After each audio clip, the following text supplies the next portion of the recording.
Good afternoon, and thank you for joining us to learn about the results of the Move to Prosper third interim evaluation report of its pilot. I am Susan Colbert, a member of the Move to Prosper Steering Committee and an active volunteer. It is my pleasure to be the moderator of today's program. We'd like to start by sharing a few opening remarks from one of Move to Prosper's corporate supporters, Mary Auch, Regional President of PNC Bank. Welcome to the Move to Prosper 2021 Prosperity Briefing. I'm Mary Auch, PNC's Regional President here in the Central Ohio market. PNC was an early supporter of Move to Prosper's mission because our thinking is consistent. We understand the important role we play in the communities where we operate, particularly where we can help drive meaningful and sustainable change for those who need it most. PNC is a Main Street bank with a purpose to make a positive difference by helping everyone in our communities move forward financially. As Move to Prosper demonstrates, we know that improving economic empowerment and helping to close wealth gaps by addressing systemic or institutional barriers is a necessary path to move this country forward. To help drive meaningful change, we are supporting expanded financial education and workforce development initiatives, as well as investing in low-income neighborhood revitalization to increase access to affordable housing. We all have a vested interest to help people build stability and create wealth, but ultimately we want to create economic empowerment and end the phrase underserved community. We don't have all the answers to the challenges facing our country today or those we'll face in the future, but we are committed to acting on and influencing what is within our control. It matters that we commit to listening and learning. Most importantly, it matters that we commit to doing based on what we learn collectively from our stakeholders. Thank you for taking this hour out of your day to learn about the exciting and surprising things that the latest evaluation of the Move to Prosper pilot. It is important to our region that more people can participate in this new model of economic mobility. And now, back to Susan. Thank you, Mary, for PNC's and your ongoing support for Move to Prosper and the families we serve. To the over 200 people who are with us virtually today, thank you for joining us. Those here with us include public officials, business and community leaders, longtime supporters, and many people who are here for the very first time at our Move to Prosper event. Welcome, everyone. During our program, you will hear about the impact that COVID-19 pandemic has had on the participants of Move to Prosper. You will also hear about what we have learned over the past 2.5 years. For those new to Move to Prosper, our project is an initiative of The Ohio State University City and Regional Planning Program and community partners. Move to Prosper was developed as a pilot to evaluate the impact on families headed by women with children under the age of 13 who have the opportunity to choose to move to higher resource areas of our region. These are areas with safe, healthy homes and closer to employment, transportation, healthcare, and higher resource schools. The pilot launched in 2018 with 10 families as a new model for creating mixed income housing opportunities. It is focused on hardworking women in low-wage jobs with young children. Currently, 9 families are in the pilot. There are 3 key components to the model. First, moving to a high resource part of the community with assistance of 3 years of rental support in the amount of $400 per month. Participants live in apartments owned by private landlords who are partners with Move to Prosper. Secondly, participating for 3 years in one-to-one life coaching. Life coaching helps participants assess resources that address trauma and stress of prior housing instability. Coaching helps them also to learn to navigate systems to solve their own problems and improve their lives. Thirdly, participating in programs to learn skills that are reinforced in the coaching and developing supportive relationships with peers in the program. The coaching revolves around 4 key pillars: housing, mobility, and stability, financial capability and stability, education and career goals, improved health outcomes as we understand the impact of social determinants of health on life outcomes. Last April, the 3-year pilot was extended for 1 year due to the impact of COVID-19 on the families and their children. The pilot now will end July 31st, 2022. We are grateful for the support of a major donor who has underwritten the rental support for the 4th year. The work of Move to Prosper is more relevant today than ever. The pandemic highlights the need to provide rental support to people in our country as a solution for residential instability and inequality in our country. Providing funding for rental support needs to be coupled with 2 important changes that Move to Prosper is addressing. Rental support needs to be accompanied by a housing mobility program to enable people to access housing throughout the region, not only in areas where housing assistance is currently concentrated. The program assists people in understanding their choices and opportunities and how to act on them. Move to Prosper is a type of housing mobility program.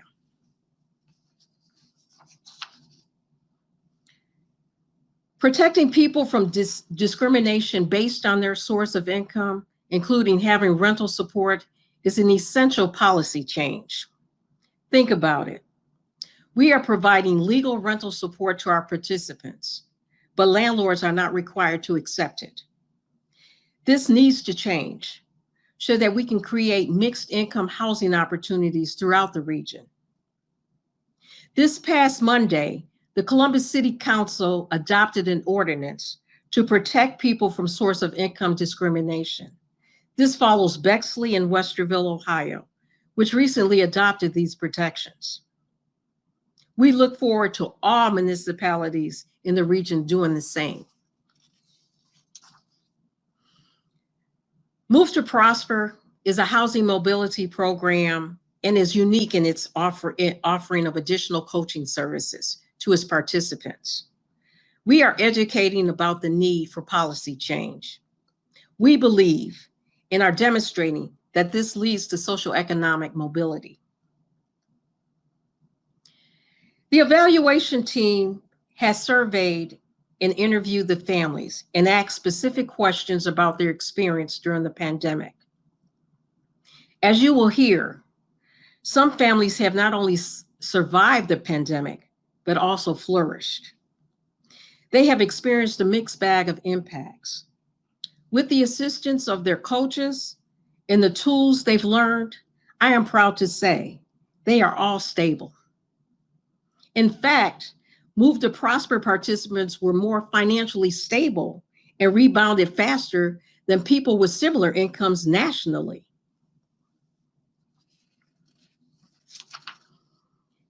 In last year's report, we told you that based on the results of a comparable national study, the economic impact on just 18 children in Move to Prosper can mean a combined $5.4 million additional lifetime earnings for these children. This is $302,000 per child. This is only one of the economic benefits of our region. We can also share that Move to Prosper families drastically reduced emergency room usage, particularly for asthma. Parents reported children's ER admissions fell from a range of 4 to 12 times per year to a range of 1 to 0 incidents per year. Each avoided ER visit approximately costs $1,500, which they save. This results in an estimated $30,000 in cost savings per year. This year, we can add to our impact analysis.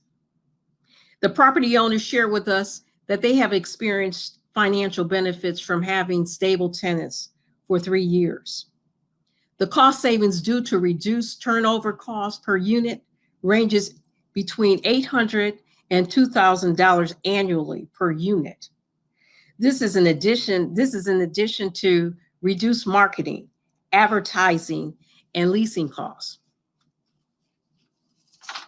We hope you gain insight today about why it's time for our region to embrace change by implementing a mobility program.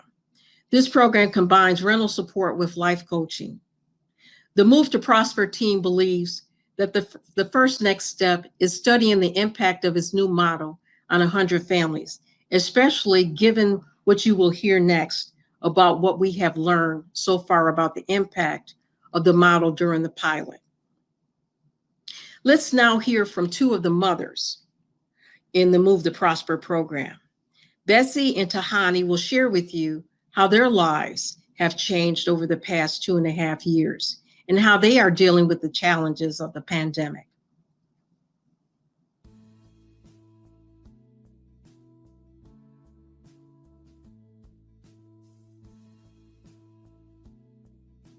I'm Tahani. I'm 30-something. I have 3 little ones, although 2 of them are not so little. 13, 15, and 5. We're on our 3rd year. Almost our 4th year. Move to Prosper now. Hello, I'm Bessie, motivated mom of Move to Prosper. 35 years old. I have 2 boys, ages 12 and 8. And yes, we're into our 3rd year.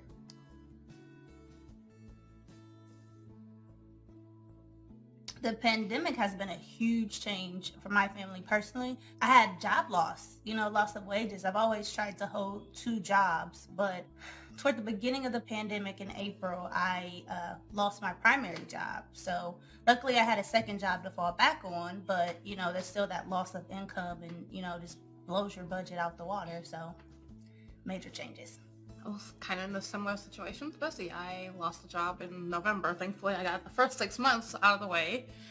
Went to work from home. The kids went remote at school, so we got 4 of us in the house. Luckily, at first, while I was working, Bug was still in daycare, but everybody else was home for, March through November? We're all home all the time, so you can imagine.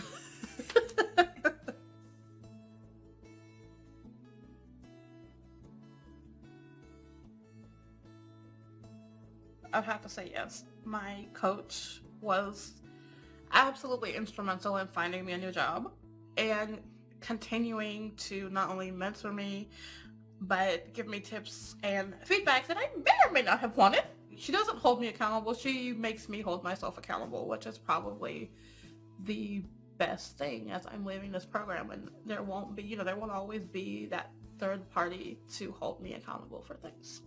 I have to agree with you there. As far as accountability, my coach has held me accountable. As moms, at times we wonder, are we doing it right? And it's so easy to get discouraged, which, during the pandemic, losing your job, I was like, oh gosh, this is it. This is it. I quit. Thank goodness with losing my job, I never had a budget before, but I sat down with one of our finance coaches and was able to develop a budget, which allowed me to stay afloat. I had a nice little emergency fund set up that got me through maybe the first 4 months of the pandemic until I could get everything figured out. So very grateful for that guidance and coaching.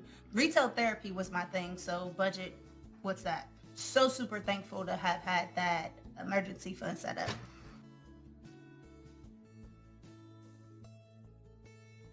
Coming from the formal school district that we were at, my oldest son struggled majorly with different behavioral issues and things like that. We were blessed with the new school district for them to pinpoint his problems, and my son is now flourishing. I feel like if we had not made that move, he would be another lost push along, get them on out of here child. This new school district took the time to learn my son, figure out that there was a problem, correct that problem, and they did it with love. Nothing but love, care, and concern. And I have an entirely different child. You know, before it's like, we're going to war because we need to read a book. Now it's like, hey mom, come on now. Last night we did a whole group read with questions and answers. And they're like, okay, what are we reading tomorrow, you know, for our group read. So I'm very, very grateful above all things, the changes I've seen in my children. Well, we went remote permanently and the kids are having to do their gym outside, for an hour, etc. And I'm working full time. So I'm working sometimes 8 to 6, 8 to 7. At first, I couldn't be out there with them. And in our apartment prior, we had drug dealers outside. And there was a murder not even 2 blocks away. They wouldn't have got their schoolwork done. There would have been no way because I had to work. And, you know, if it comes down to them doing PE for an hour or me missing a meeting, well, they're going to miss PE and then it's going to be an issue. All of the women, though, I think, have changed a little bit. Most definitely. Yeah. Most definitely. So I think it's great what we're doing here as moms, as people, as caregivers, and whatever else we make ourselves in a day. Right. Straight up from surviving to thriving now. So I can say that for all of us. Yeah, for sure. I think so too.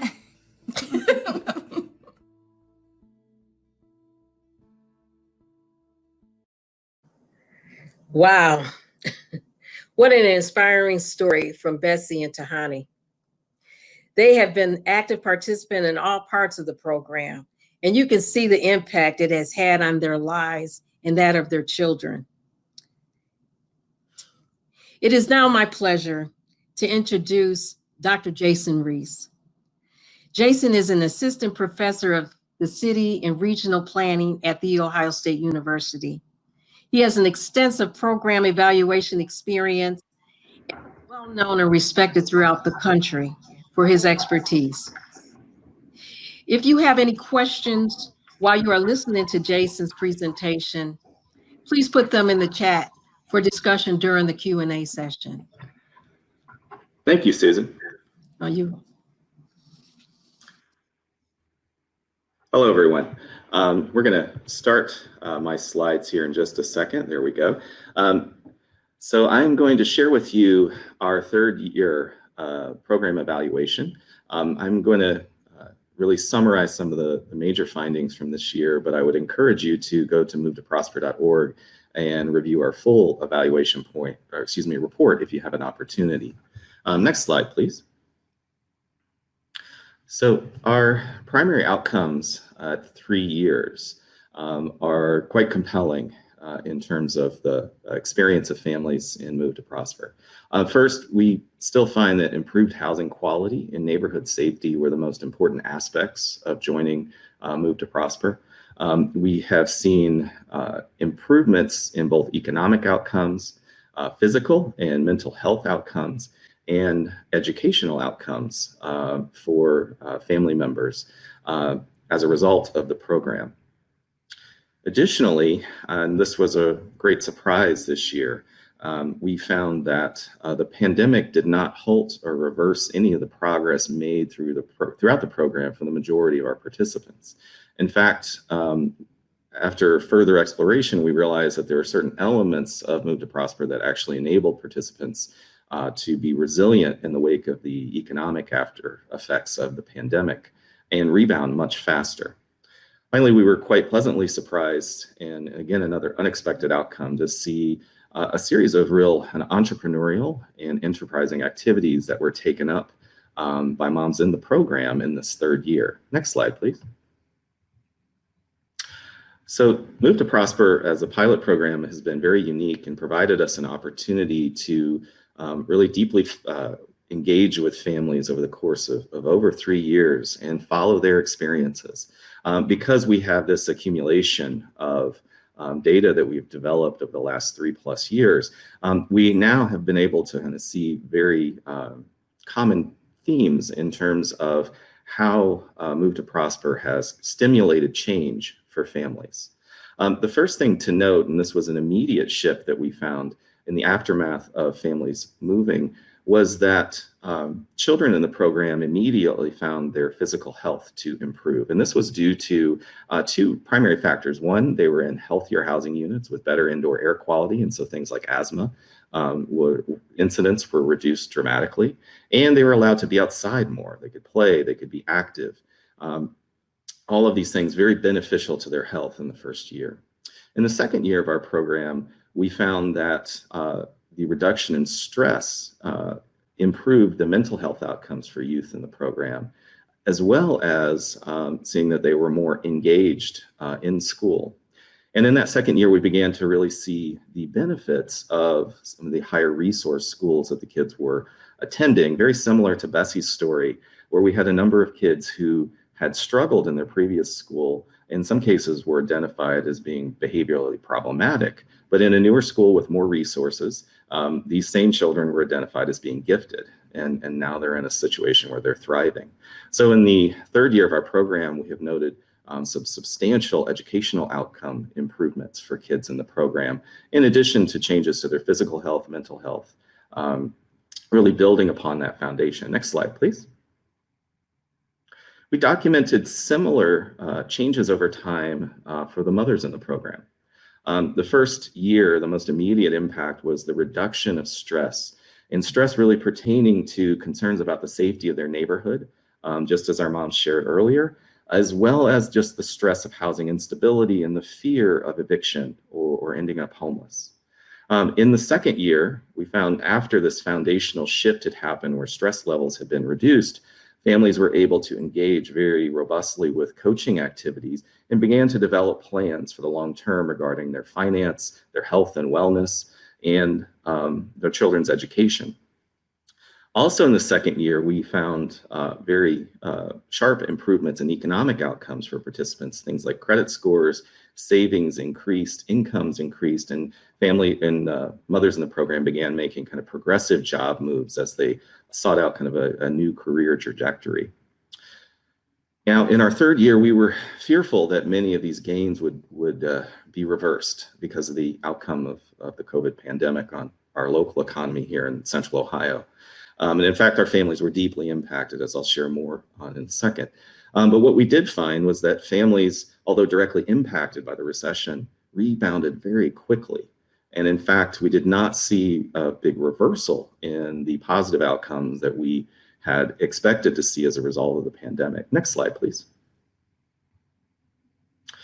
So similar to many families throughout Central Ohio, particularly lower income families, Move to Prosper families were directly impacted by the economic after effects of the pandemic. The majority of families either lost their job or lost a substantial amount of income directly in the aftermath of the COVID-19 pandemic and the resulting recession. Now, this is not unusual, and as we see with data from across the country, close to half of lower income households, at least according to the Pew Research Center, are still struggling to pay their bills because of the pandemic. So it was very surprising to us to find that actually only about 25% of our families in Move to Prosper were having difficulty paying bills 6 months and 9 months after the pandemic had hit. So this raised a very important question to us, is to try to understand why were families so much more resilient, and what part of Move to Prosper played a role in that. Next slide, please. And our families were very open in sharing what aspects of the program were most beneficial in the context of their resiliency. The first thing to note, and as mentioned earlier in the video, the financial planning and the financial literacy component of Move to Prosper was critical in terms of giving families kind of the economic resiliency to weather the storm of job loss or income loss. In addition to that, benefits came from the social support provided by coaching, activities that were designed to engage children, and also the impact of mindfulness techniques as families sought to navigate the tremendously stressful year of 2020. Next slide, please. Now, these are just a few quotes that capture some of the major themes that came out of some of our interviews with families, reflecting upon what aspects of Move to Prosper were most critical. In terms of financial planning, and I'll read this quote for you, "I never had a budget set before. Without my budget, I would have drowned. Over the last 2 years, I've been able to establish an emergency fund, which I've had to tap into." This was a very common response. The fact that families had planned for financial emergencies enabled families to quickly reorganize their finances in the context of job loss or income loss, as well as kind of rearrange budgets very quickly to be able to stay on top of their bills. Families also reflect upon the importance of coaching during this time period. As one participant noted, having someone to listen and bounce ideas and strategies off of helped me remember to check the pros and cons, was I feel invaluable during a time of uncertainty in the world. She kept me grounded and cheered me on. So again, in a time of crisis, this is where the support from the coaching program proved to be quite valuable. Next slide, please. Wellness activities also helped families deal with the intense stress produced by the pandemic in the year 2020. Families noted, as this quote states, "My stress level, anxiety, depression, even migraines have decreased by learning not to focus on the things I can't control." Participants noted things like meditation, setting up counseling for kids, and a number of other activities that they were taught through the wellness program of Move to Prosper, which really helped them navigate the stress of the past year. And finally, just as we started with, the reflection that a safe neighborhood and a healthy housing unit was critical to family stability. In fact, families reflected to us that being inside housing that was healthy, that had good indoor air quality, was critical during times of shelter in place. And being in a safe neighborhood was critical for their kids to get outside and still be able to recreate and get the outside time they needed during quarantine. Next slide, please. As Susan mentioned earlier, another surprise this past year has been the benefits to our property owners, who noted that there are actually financial savings ranging from $800 to $2,000 per year per unit from having a stable tenant for the past 3 years. And so this is a really important finding, as other landlords across the region hopefully will consider taking part in programs like this, and seeing that there's not only a benefit in the context of helping families in need, but also in terms of their bottom line. Next slide, please. So final reflections at this point. Healthy housing in a safe neighborhood are essential to well-being. We found that Move to Prosper was critical to stability and fostered resilience in the midst of a severe crisis. And despite the pandemic, our families noted improved outcomes for both themselves and their children.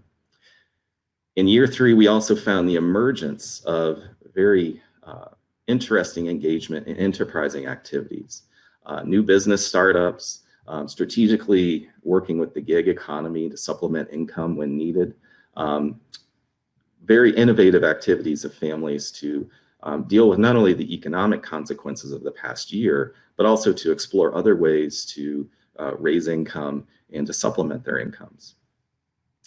Now with that, we'll go to the, we're going to transition and hear from some of the kids in Move to Prosper. Brandy, Bo, and their little sister, Sophia, were excited to appear in a video and share their story. They're just one of the great families that make up the Move to Prosper family, or excuse me, community. So with that, let's transition to the video.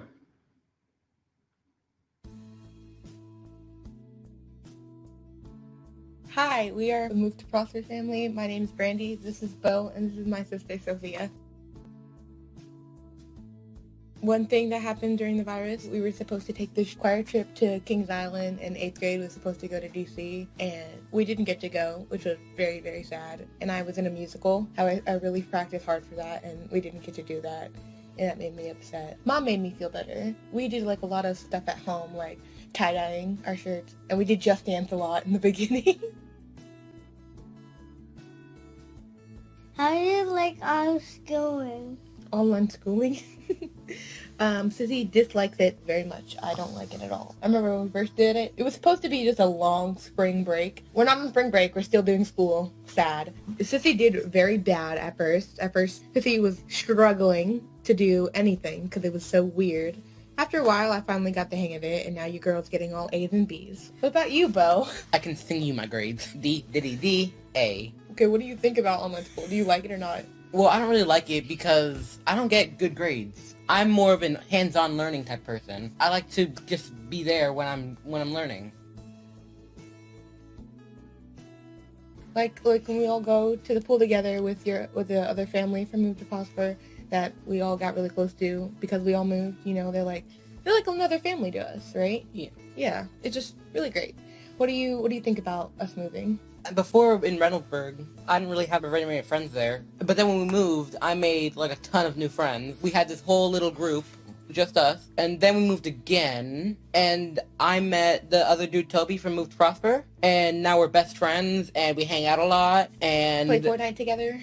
And his little brother, Ty, I like him too, because he's also great. I know that when we first moved from Reynoldsburg to where we are now, I was really upset about it. You remember, I was really upset. I remember walking into the new house being extremely upset about everything, having to move away from all my friends. I was so upset. But then after time, I saw all the good things about it. I made so many new friends, and one of my favorite things about our new place is the pool. I love going there every summer with you guys. It's fun to play Marco Polo. And I love the fact that, you're hanging out with Toby all the time. It's really nice to see that everyone is way better off than what we would have been in our old house if we just stayed. What about you? What benefits have you had to the program? Well, I got to be in the drama club, and I got to be in choir. Choir was pretty good. Me and you did the after-school choir, remember? Oh yeah, I remember that. Yeah, and we went to those concerts, and we sang. That was fun to do together. I think another thing, I really like all the stuff that our high school has to offer. I can't wait till you get to high school, because I think you'll really like it. They've got, engineering programs, and just all this really cool stuff. They have 7 art clubs. There's poetry and there's... I heard there was STEM in high school. Yeah, there's STEM, and you can go do engineering, which will be really cool for you. Some changes that I've noticed in my little brother, Bo. You talk to people more now, honestly. You have a lot more friends. You're a little bit more outgoing. You're more yourself. Some changes I've noticed in my big sister. You've gotten into a lot more stuff now. You have choir, you have the flaggy thingy. There's 5 more that I cannot name for the life of me. Honestly, you're more outgoing. Mom was way happier at her job, She was very stressed at our old house, always upset, She's way happier with the way her life is now. She's happier that we're happier. Yeah. She's also way better at getting a job now. They helped her do resume stuff, and she was just doing better at getting a job thanks to Move to Prosper. They helped her get out of her corner and find lots of other things for her to do instead of just stay in her corner. Now she has a ton of friends now, which is great. She has Miss Stephanie, Miss Red, Miss Lorraine. And the other Move to Prosper family, Miss Bethany. Miss Bethany. Yeah. Yeah. I think I would recommend other people to Move to Prosper because it's been so helpful for us, and I bet it could be helpful for many other families. It would be really good for lots of other families that are struggling or need help, want to move into a house, or families like us who got small child and this was right after Reynoldsburg, right? Yeah, this was after Reynoldsburg. We moved to a place with roaches in the basement. It was really bad, and broken staircases, right? Yeah. Yeah, and then we went to Move to Prosper, and we saw so many better places. Yeah, and we got to live in a much better place that we do, and that would be great for other families who really need it,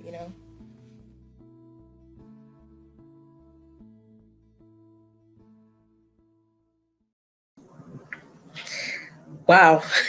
Wasn't that an inspiring story? What really impressed me was how much the children talked about the other Move to Prosper parents and children, and how they too have helped to transform their family's life. It is impressive to see how families have fared during the pandemic, especially as compared to the national averages. This highlights the need for both safe housing and safe mixed income neighborhoods, with the support of coaching and education. I am so proud and pleased to be the one who gets to share with you our big plans for what's next. We are pleased to announce Move to Prosper's expansion plan, the Empower 100 project. Beginning in 2022, our goal is to bring the total number of families participating in Move to Prosper to 100 families, continuing with our current successful model on a larger scale. To do this, we are diversifying and increasing funding. We are also working with private sector rental property owners to open additional doors to families. Recently, Humana, a leading health insurance company, became an inaugural partner for the Empower 100 project. Humana is providing both funding and expertise. So here's my call to action for those who want to help us shape the next phase for 100 families. We are now constructing our founding board, and we need a small group of passionate, energetic ambassadors of our mission to launch Empower 100. It is now my pleasure to introduce two committed volunteers and donors who, along with me, are working to expand our impact. Together, it is our privilege to invite you to be a part of the Move to Prosper family. We want each and every one of you to leave this briefing today and consider what action you can take for our future. Carl Fowler began volunteering with us 3 years ago. He and his wife, Mary, hosted a very successful preview of the evaluation on Tuesday evening. Thank you, Carl. Shiloh Todorath has been volunteering for about 9 months, and she has been assisting us with our growth as well. Thank you. Why am I involved with Move to Prosper? When I was introduced to Move to Prosper, I was immediately drawn to the capability of the leadership of the organization. Move to Prosper has a high level of competency as demonstrated over the past 3 years. I hosted a virtual party to let my friends learn about what's going on in our backyard. If we're going to grow this organization tenfold, we need a lot more people falling in love with the mission and supporting it financially. Move to Prosper is important to our region's future. My background is in affordable housing in New York City, and I'm a believer in safe and stable environments for families. But I also know that we can't build our way out of an affordable housing shortage.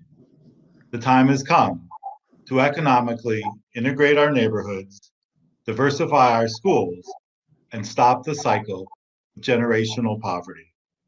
I close out my remarks by asking you to consider getting involved. Take what you learned today and engage in our growth and momentum moving forward. Shiloh? Thanks, Carl.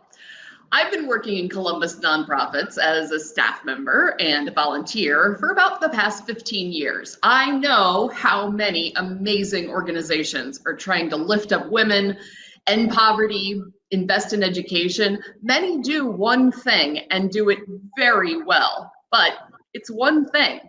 What inspires me about Move to Prosper is that it takes a holistic approach to families. The lottery of which zip code you're born in can set your whole life's path, and so often becomes a generational cycle. Education, access to safe housing, a neighborhood where you can safely play at the park or in the yard, access to a support system like a coach. These are all integrated ideas that can help a family advance themselves. I love the data and research that drives Move to Prosper to really move families toward economic stability.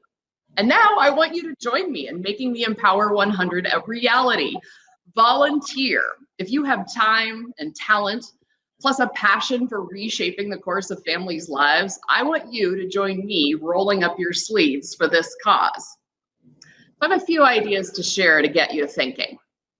First, be an ambassador. Share what you've learned today about Move to Prosper with your friends, colleagues, family, religious leaders, and share it with policymakers. It will take all of us working together to create an inclusive community for everyone. You could have a house party, just like Carl did. Contact us about serving on the board. We need creative thinkers who want to build an impactful new organization. Work with us and advocate for Move to Prosper and the policy changes to protect people from discrimination to create an inclusive and equitable community. Volunteer. Once we have a board, we'll have committees that need lots of your time and talent. Here's an easy one. Ask for a summary of today's evaluation so that you can learn more about the impact that we're making and share it with friends. Or simply tell us, how would you like to be involved? Now, I'm a fundraiser for a living, so I will not sign off without asking you to make a gift to Move to Prosper, like I did, like Carl did. We need you too, so that Empower 100 becomes a reality for our region.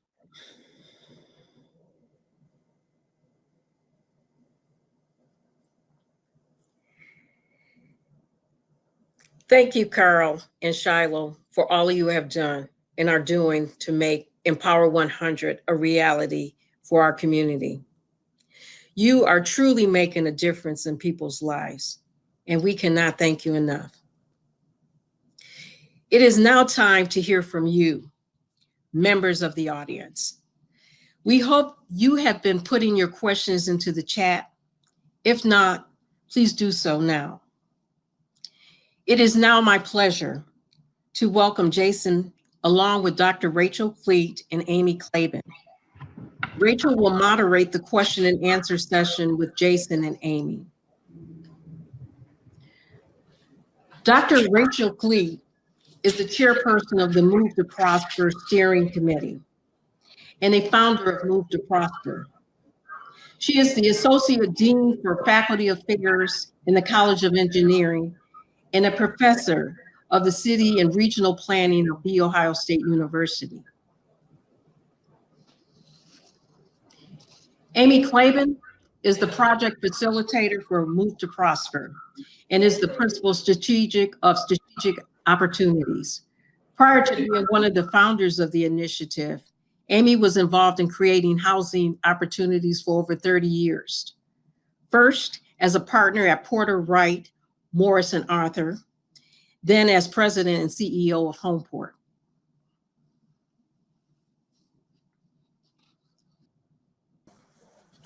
I apologize, I am on mute.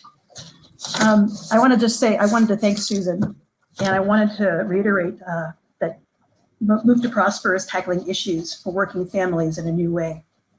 The evaluation findings demonstrate locally what national studies have found about housing mobility programs, that they can have a huge impact on the lives of families.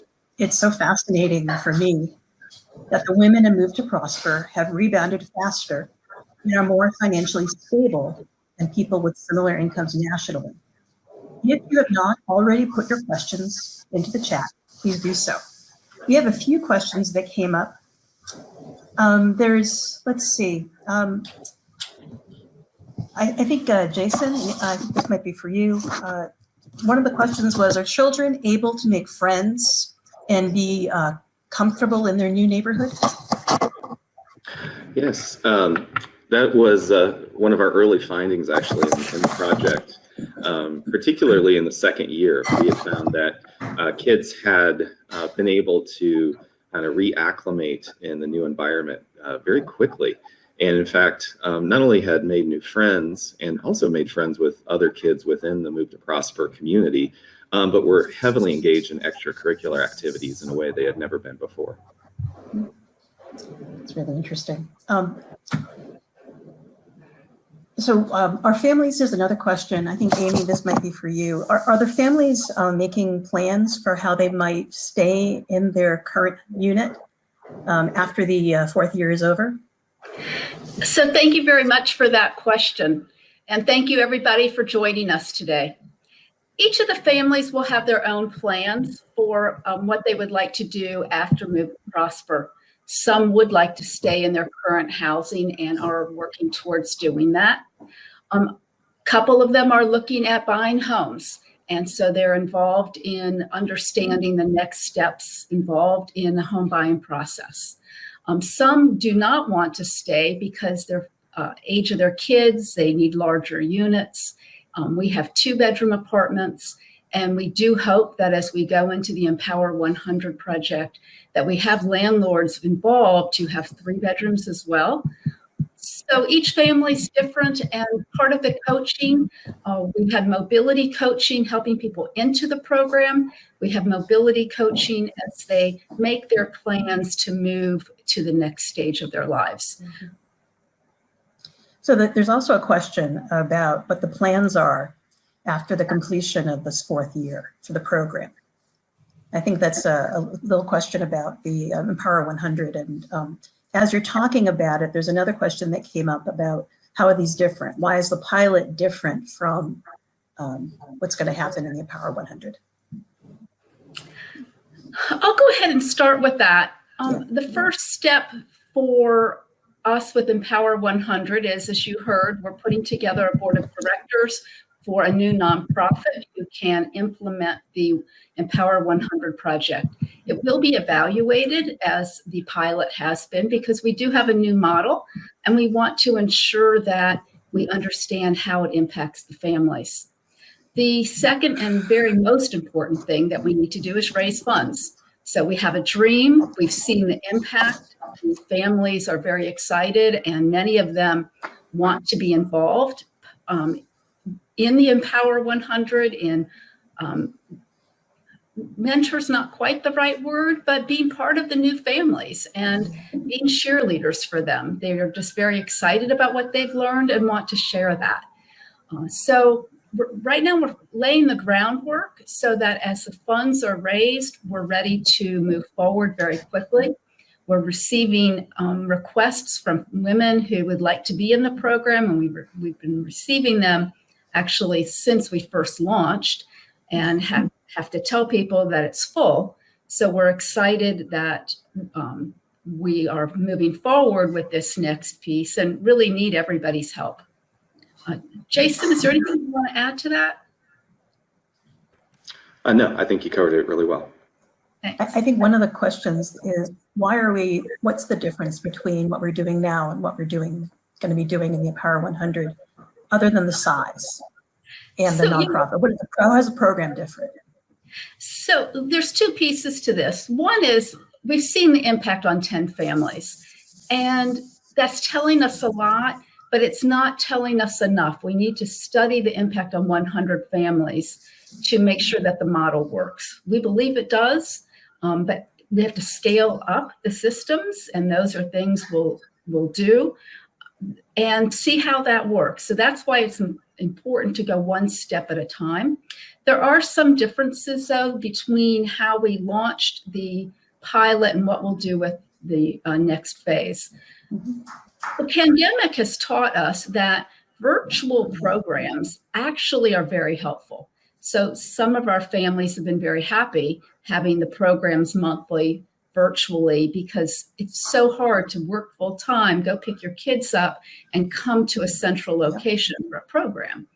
Obviously, they're missing the being together and all the camaraderie that comes with being together in a program. And so what we're going to do as we move forward, and we've redesigned the monthly programs to have them all virtual. And so the moms can be home, have dinner, put their kids to bed, or, have them to be doing homework while they're in the program.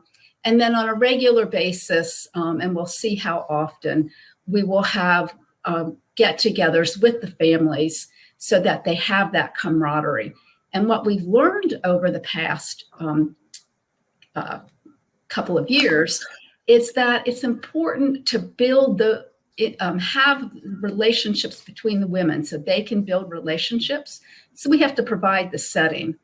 So one change in the program is we initially thought, well, we would have maybe 8 programs a year, require 5, and pretty quickly realized, we need to have these programs every month, that there's so much to learn, so much to reinforce, and give the women the opportunity to be together in some type of setting and learn together.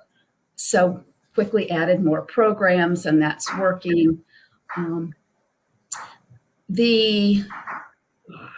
So I think that gives you a picture of some of the changes. Yeah, I think thanks for sharing that.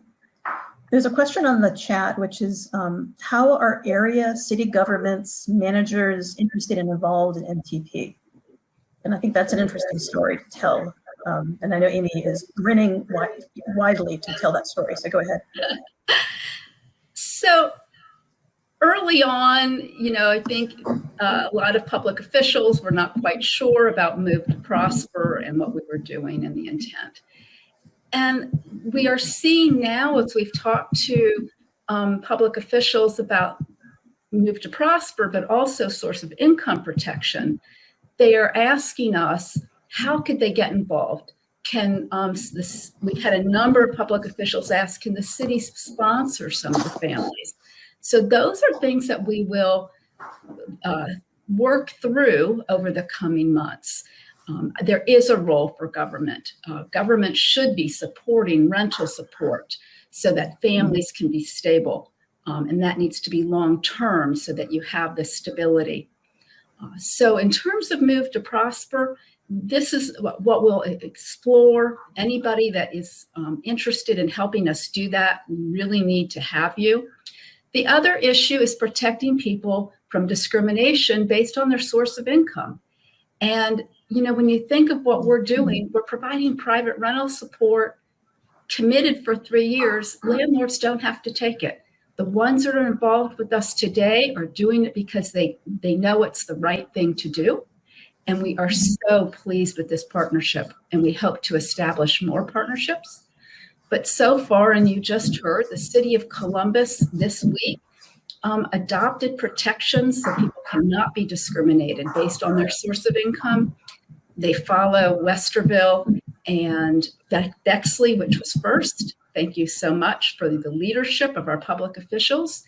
And we hope that public officials throughout the region continue to do this, because this is how families prosper, and this is how children can become part of the economic fabric of our community. What you didn't hear in one of the videos, we have another video that's just fabulous. And one of our Move to Prosper kids was saying before he moved to Move to Prosper's new community, his dream was to work at Walmart, which is a great place to work. But now, after living where he is and going to his new school and having the influences that he has, he wants to be a doctor or become an engineer. And he's going to do it. He's got the resources available to him to learn how to make his dream come true. And that's why we're working so hard on both Move to Prosper and protecting people from discrimination. So there's another question that just came up in the chat, which is about, will the program continue to be linked with the university moving forward? And I think, Jason, and maybe you can talk a little bit about that. Yes. So OSU is collaborating with Move to Prosper in different ways. So my role through the City and Regional Planning Program is to assist with evaluation activities, and we will continue that as the program continues, engaging both our students and faculty. But I'd also like to add that the design of Move to Prosper is actually informed by faculty from across the university through advisory committees, expertise coming from the Glenn School, College of Social Work, College of Public Health. So I think it really represents a great opportunity to show the benefits of when university faculty across our different disciplines can collaborate and work on a community initiative like this. So I'm excited to continue to be part of this program. I think, can you talk? I think one of the things that we've heard today is about the new nonprofit that we're creating. So as we grow larger, the role of OSU as a host for this program may become more difficult to handle, may become too big. And certainly there are other programs that OSU has begun, like Star House or Scholar House, that have spun off into their own organizations. And I would just consider this to be another one of those. One of the questions we have on the screen is, what are your current sources of funding? Our current sources of funding are primarily actually family foundations, families in our community who are thrilled to see a new way of attacking a very large problem in our community. And they see that it's important to meet basic needs of people, support the food bank, support other organizations, but that to actually change lives, we need to do something new. And so they're investing in us as sort of an entrepreneurial startup of how do we attack this problem of generational poverty, of generational lack of access to resources in a new way. And so we've got, we do have corporate support. We've got a lot of foundation support. The Ohio Housing Finance Agency funded the evaluation for the pilot. So we're looking for new sources of funding, and actually we have a few new corporate supporters that we're excited about. This is the next step of building on our successes and raising more funds and enlarging the group of supporters. All of our supporters are who've given $500 or more are listed on our website. So you can visit the website and see the full list, and also see the list of the National Advisory Committee members who are working with us as we design the next stage of this program. And the end game for everybody is that we here in Central Ohio have a mobility program that helps people understand what their choices are so that they actually have a choice to live throughout our region based on that family's needs and desires. And if this is what they want, they then have the opportunity to have the support to do that. So thank you for joining us today, and I'm excited about our next step, and I hope you are too. Okay, it's about time to wrap up. There are a couple of questions that are still in the chat, and hopefully one of us can go in later and answer them, perhaps. And so I want to thank Jason and Amy for this conversation, and also for all the work you both do. And I want to thank everyone for the great questions today. If you have a question that's not answered, please feel free to send an email to info@movetoprosper.org, and we'll respond. Please contact Move to Prosper if you'd like to get involved, have questions, or would like to learn more. To read the summary of the evaluation, please visit the report section of our website, movetoprosper.org. When you complete the survey after this program, you can also request a copy of the summary. And please join me in thanking all of our presenters and the families, especially the families, who participated in the videos, and all of the people that are fantastic volunteers on our incredible team. And thank you for joining us. We appreciate your being with us and learning about Move to Prosper. I see this as a promising program for our community, and I look forward to having a robust housing mobility program and life coaching program in Central Ohio. One last thing, I would like to leave you with an inspiring message from one of the Move to Prosper moms. This program taught me how to budget, it taught me how to save. They helped me learn healthy habits that literally changed what could have been a very scary outcome for my family. The pandemic would really set us back if I hadn't learned the skills from the program, which prepared us better for the unexpected. I'm leaving inspired, and we hope you do too. Thank you.